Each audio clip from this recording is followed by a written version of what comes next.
I am the Tofu Golem. Please enjoy the video. You start by preparing the phone and yourself.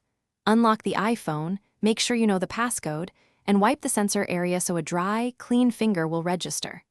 Once ready, open Settings and type Touch ID and passcode in the search bar or scroll until you find the entry, then tap it. You'll be prompted for your passcode. Enter it now. This is the only route to the Touch ID controls. There's no separate app or hidden menu to access them. Once inside Touch ID settings, tap Add a fingerprint and follow the on-screen instructions. Rest your finger on the Home or Sensor button, then lift and reposition as prompted. Make sure to capture edges and different angles so the sensor learns the full pattern. Slight lifts and rotations are required. Continue until the progress meter reaches completion. This creates a robust template. You can add additional fingerprints for other fingers or trusted users, and label them afterward to keep things organized. After enrollment, assign what Touch ID can do.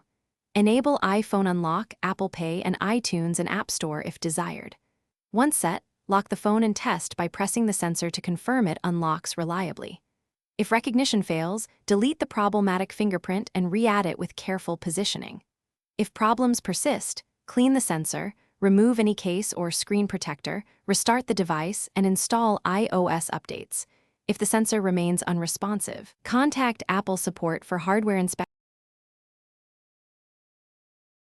Thanks for watching. Consider subscribing if we helped you today.